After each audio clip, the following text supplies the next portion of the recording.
BT viewer and guest co-host this morning. Tina just doesn't teach drama and English in high school. She teaches yoga, and she's going to teach us today. So we're going to learn a lesson. We're turning things over to you as the expert yourself here, Tina. Now let's go back to the origin story of how yoga came into your life. How did it all start for you? Well, to be honest, I was interested in yoga at first for the physicality of it. Like, I really like to run and do aerobics and play sports. And so I was interested in yoga from the muscle building standpoint. Okay. But then when I started really doing yoga, I really started to enjoy the mindfulness and the meditation that came along with it.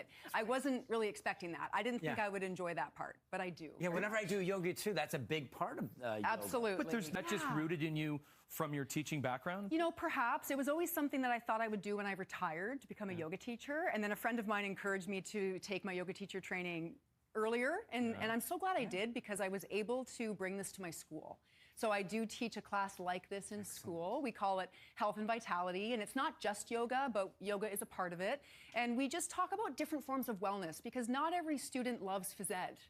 And they don't like playing dodgeball and basketball and running the track. And so this is just another way to stay healthy.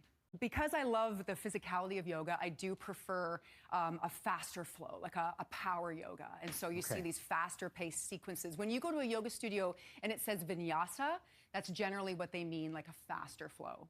We have any goats coming in this week? I've done goat yoga. It's so much fun, but there are no goats. Dogs was enough for today. Yeah. In a power or a sculpt class, I love this. It's very zen. Trippy. Okay, so mountain pose. We're just at the top of our mat, and we are literally standing strong and firm like a mountain. And here's the thing, though. We're not just standing. We're standing with purpose. Our feet are grounded in the mat. Our shoulders are back. Our head is high. Take a breath. Exhale through your mouth or your nose, whatever feels more comfortable. Okay, so this is just kind of setting the tone for our practice. Now, because this is a power practice, we've got weights in front of us. Oh, I see that. Okay, so I teach at a studio in Aurelia called Align, and it has all sorts of classes, but my specialty is this yoga sculpt, where we do traditional yoga poses and we add resistance and repetition. Love it. Okay, so let's come down into it. We're in our mountain pose, so we're going to sink down into a chair. And so typically in a chair, you're in like a crouch position. Your arms can be up in the air, or your arms can be in a prayer. So now, just for fun, to see what yoga sculpt feels like, we're going to pick up this weight. And generally, you might have two, but we only have one here. So you can hold it in both hands and then extend it out in front of you. So notice how that's, you know, And so we're going to lift back up into mountain, and then we're going to sink back down into chair. So this is part of our practice here. And so now we're getting some sculpting, we're getting some muscle building, but we're also, you know, being mindful of our breath. Inhale as we go down and exhale as we come up. So this is just one move where we're taking something from yoga, like a chair, and bringing it up a level. Is that?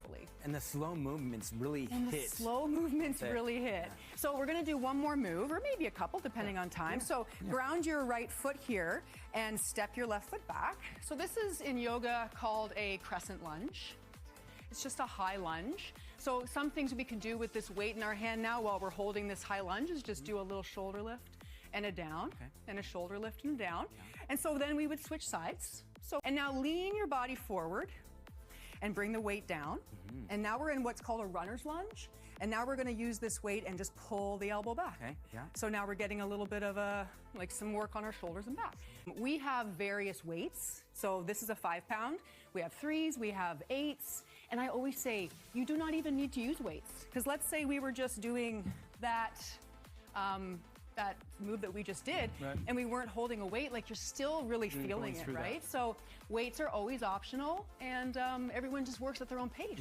After we sculpt for about 40 minutes, we do a nice cool down, some nice stretches. By the way, the studio that I teach in is a hot studio. Oh, is it? So not only are we, like, I'm already getting a little sweat on. Lights get a little bit hot here, too. That's true. Okay, let's take a break. You want to do something to break? Sure, we'll come back to our chair pose, okay? So ready? We'll come back to our chair, and we'll see how long we can hold this chair. Can we hold it through the whole commercial break? Oh my goodness. We'll see. We'll be back with guest host Tina after this. We're going to come back like this.